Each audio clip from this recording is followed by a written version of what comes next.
Question है आपके सामने, the plane face of a plano convex lens is silvered.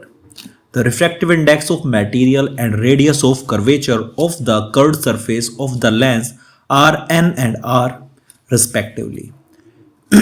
Sorry. This lens will behave as a concave mirror of focal length. चार options आपके सामने हैं. 2024 में क्वेश्चन आया, फिर 25 में भी रिपीट हुआ, तो इसकी इंपॉर्टेंस आप समझ सकते हैं. चलिए शुरू करते हैं इस क्वेश्चन को सोल्व करना. तो यहां पे सबसे पहले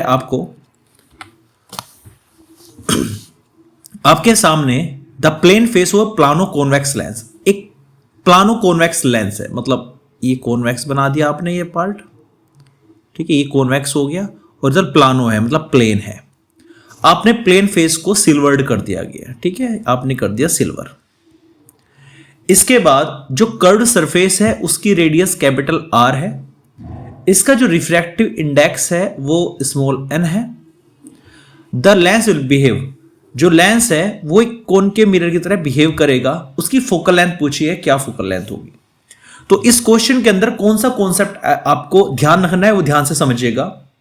मान के चलो ये सिल्वर्ड नहीं था, मान के चलिए ये सिल्वर्ड नहीं था, ये सिंपल था और इसकी पावर P है.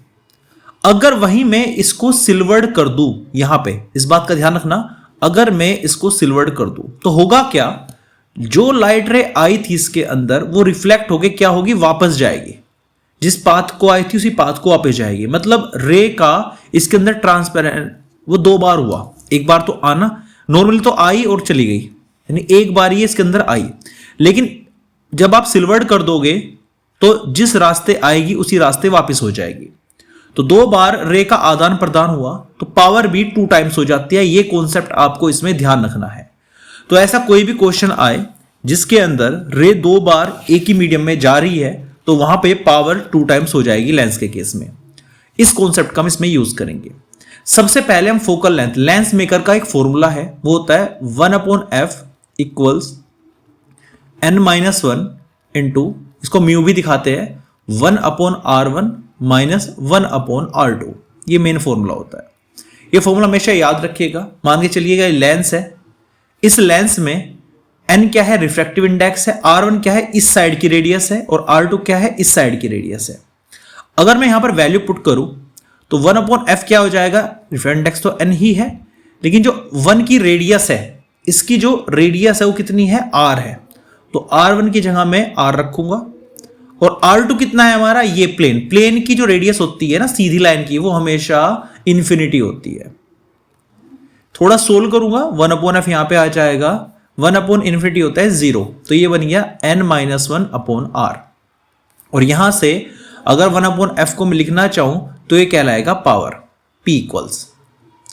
तो पावर आ गई, लेकिन आपने सिल्वर्ड कर दिया तो पावर कितने टाइम्स हो जाएगी, 2 टाइम्स हो जाएगी. तो नई जो पावर आएगी सिल्वर्ड वाली, तो नॉर्मल आपने फॉर्मूला लगा दिया इस सरफेस पर, सिल्वर्ड कर दी गई है तो पावर 2 टाइम्स करनी पड़ेगी, यानी इसमें n-1/r में आप 2 की मल्टीप्लाई कर दीजिए. निकालनी क्या है आपको, फोकल लेंथ. फोकल लेंथ क्या होता है, पावर का उल्टा. तो सिल्वर्ड की जो फोकल लेंथ है इस पूरे लेंस की 1 पावर का उल्टा करना पड़ेगा जो सिल्वर्ड है, यानी कि 1/2n-1/r. r कहां जाएगा, ऊपर जाएगा, तो r/2n-1. That is your answer. तो यहां पर यह बात, तो डी ऑप्शन यहां पर सही हो जाएगा. यह बात हमेशा याद रखना, जब भी लाइट रे 2 बार आए जाए किसी लेंस में को, जहां से आ रही है वहीं से वापस जाए, तो उसकी जो पावर होती है ना वो 2 टाइम्स हो जाती है. इस बात का हमेशा ध्यान रखना. तो ये था इसका सॉल्यूशन.